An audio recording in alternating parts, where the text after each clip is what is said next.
So in today's video, we are going to be talking about Charleston, South Carolina. It was one of those things that we didn't anticipate it to be so good. So I took some footage and I'm just going to share with you kind of how we prepared for the trip, what we did during the trip, and then after all of that, I will tell you what we wish we had done a little bit differently.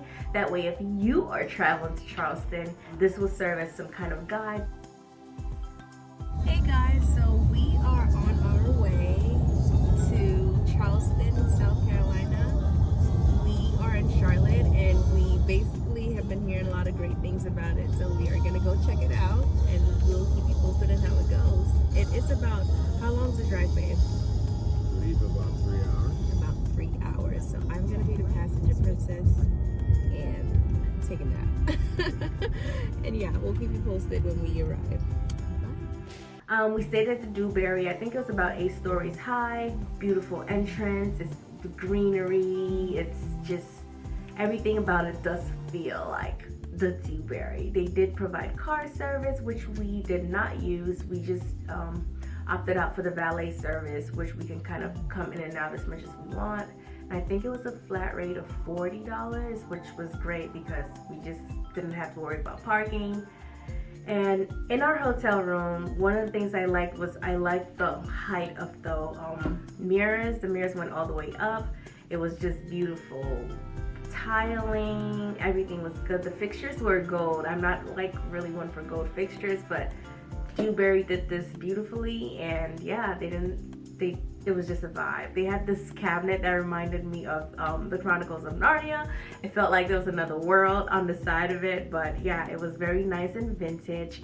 In our room, we had a TV, which I think we turned on once, and it came with complimentary water, but as you can see, this bar was not free. We scanned the prices and I was just kind of like, do not touch in my head. But that's our bed and it had this mirror right above it. It kind of felt like a two-way mirror, but I didn't try to think about that too much because I'm a little paranoid. But yeah, that's what our room looked like. It had a chair, it had this vintage style to it. So after we dropped off our bags in the hotel, we hit the roads and we just kind of kept looking around. There was a lot of horses and carriages, which honestly, it felt like we time traveled. It just felt entirely different. It was like this time, like I think it comes from the buildings, the trees. It just feels and looks differently, and that's one of the main things that I loved about Charleston. It's day 2. Everything felt like it was a walk-in situation, so we went to the mall. And so yeah, we'll keep you posted. Heading to the mall now. I think it's called, I'll let you know what the outlet is. Puma, it had Nike, it had, what other stores? They had those stores, Banana Republic, those stores you typically find in the mall, Brooks Brothers and whatnot. But yeah, the mall was really nice. It was sort of empty because we went on a Monday, but as the foodies that we are, we asked about food and we got Gilley's Seafood. So we went down to Gilley's Seafood to check it out, and yeah, we actually liked it. This is what the ambiance looked like. Again, very homey, and everything was like handmade. It was like a little bar, but honestly, I don't think I had a single food that I did not like in Charleston. I like this little wall that had like pictures. We had calamari as a starter, and Jeff had some rice situation, but that was our food. Then once we finished eating, we decided to hit up a beach because Charleston beach is kind of synonymous. So we hit up Folly Beach. So one of our activities was to sit down and go set. So we ended up doing that at Folly's Beach. We just kind of sat down. We didn't get in the water and we just chilled. So after we sat there and talked for a little while, we went back to the hotel room, we took a shower, we got dressed, and we were like, maybe we head uptown and just go take a walk around. So we went to Battery Park. I didn't get to record much footage. It was a nice little stroll. You get to see the water, and all the parks have like little plaques that you can read the history about, which is really nice. So we did a little bit of that, and then we came back to the hotel. So the reason why I honestly would highly recommend the Dewberry is if you are out of activities and this is your romantic getaway, you can go up to the rooftop on the 8th floor. All you need is a key card once you do your reservations, and you get access to the rooftop, and the people that are staying at the hotel get high priority, and you get a beautiful view of like Charleston, the water, and it's just really nice. The food was also nice. That's what the dessert looked like. That's the 2 desserts that they offered. We couldn't choose, so we got them both. And that was it for Citrus Club. So the Citrus Club is located above the Dewberry Hotel. You can come in, you don't have to be staying there to visit it, but they do brunch, and I believe that they also do like a full course meal because we went at night.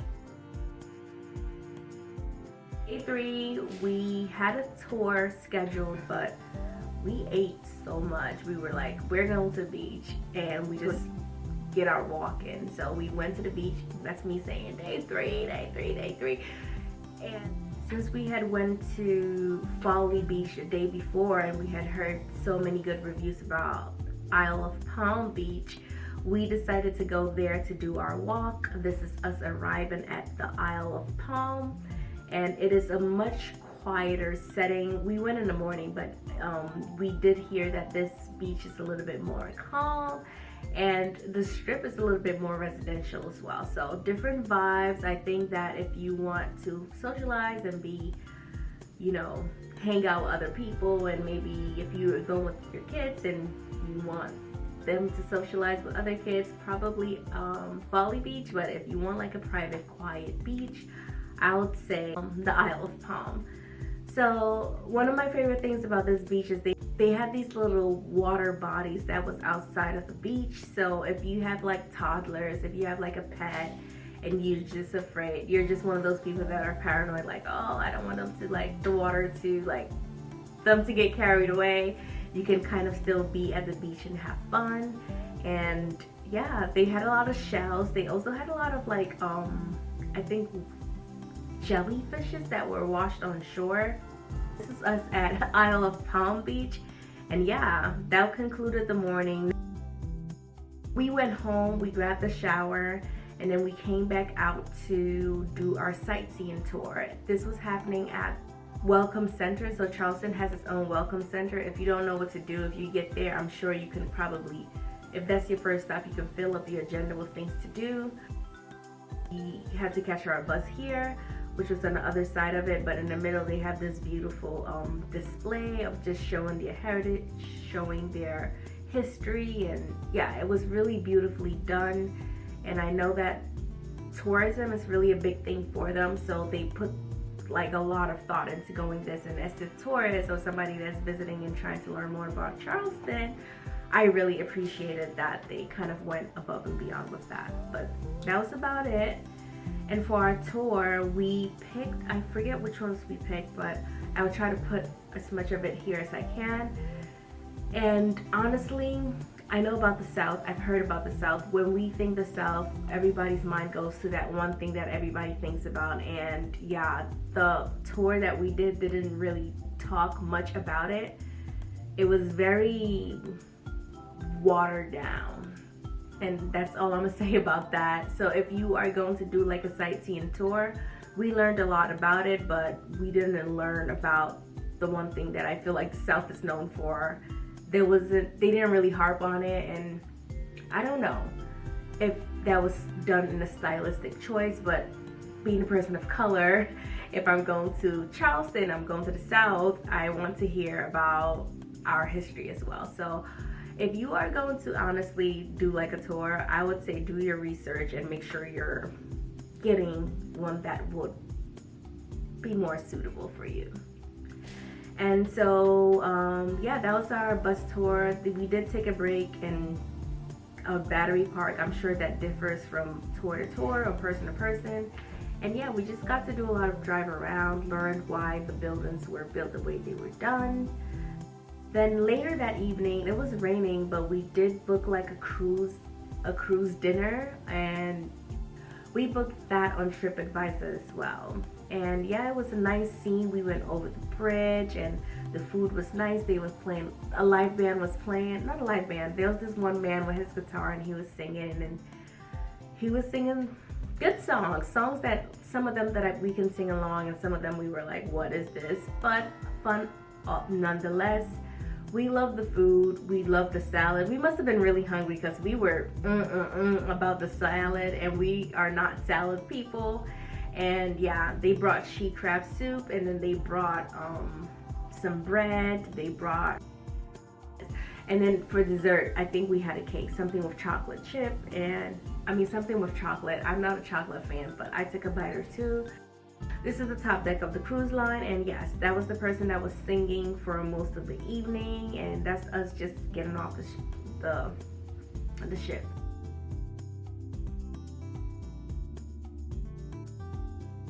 So for day 4, we did a food tour, and there was a walking food tour. So basically, somebody walks with us. We stopped by 4 different locations, and it's kind of like a sampler of everything. So while we're talking, the tour guide is talking, and yeah, it was really good vibes. Our group was really nice, and we enjoyed most of the food, and we got to learn a lot. Like, one of the stops we stopped at was the oyster house. We also stopped at the marketplace. Then we kind of just continued walking and learning, and we went to a place called Well Hung. I won't talk much about that, but it's not what you think, at least so we were told. And then yeah, at the end we got some dessert, and this is the fun little group that we went to, and we stopped at the ice cream shop. I got like a vegan flavored ice cream, and that's the group that we were with. They were so nice. Our last activity at Charleston was, I do not know how to pronounce it, so I'm not going to attempt to do it, but we stopped by here to get a perfume made.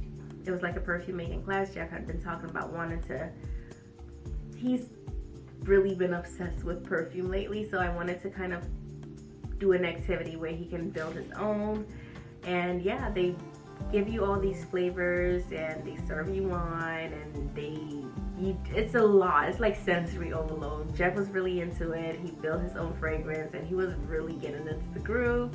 And yeah, I think I left there wanting to like not smell anything, but it was an overall good experience because we got to learn a lot about the fragrances that we actually like, what undertones is, midtones, and yeah, things that are compatible with your skin. When you finish, you get to name the perfume. I called my Charleston Shine, like Charleston and Sunshine. Anyway, and that's Jeff and I's certificate for our completion. And yeah, that was about it. So what are my final takeaways from Charleston? If I could do things a little bit differently, I would still do an itinerary, but I will definitely put on the very top, on the very first day, the food tour, because I feel like you get to learn a lot about the place. You get a lot of recommendations, and then kind of use that, because we did that as the last activity, and we were kind of like, oh man, we wish we could do this, we wish we could do that, because we are hearing other people that like food like us, places they've tried, things they've checked out. So if you are going, I would say if you're going to book a tour, book the food tour to go first. There's a lot of things to do in Charleston. People did ghost tours, there's like escape rooms, there are like mansions to tour, or like plantations to tour.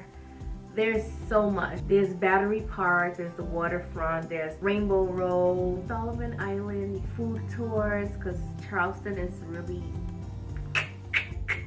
with the food. Like, the food is like really amazing. There's Folly Beach, there's Boone Hall Plantations, there's a lot of different plantations. Just so much to see that if you don't plan ahead, you might be like overwhelmed. So I would suggest that if you're going to Charleston, definitely look at the things that resonate with you. I didn't care to go see a plantation because I don't want to see a plantation. I can definitely vouch for Charleston as a romantic getaway. Like, if you and your husband, your boyfriend, or whatever are looking for a place to just kind of like chill and just catch the vibes, catch some water scenes, just chill, like a chill vibe, I would certainly recommend Charleston.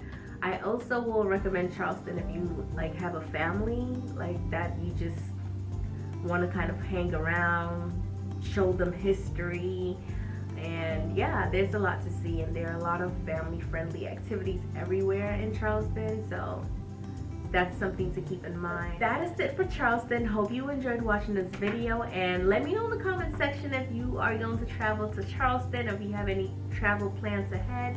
Let me know. I'll be more than happy to answer any questions you have, and until next time, I'll see ya. And one more thing, please be sure to subscribe to my channel, and yeah, I'll catch you in the next video. Bye.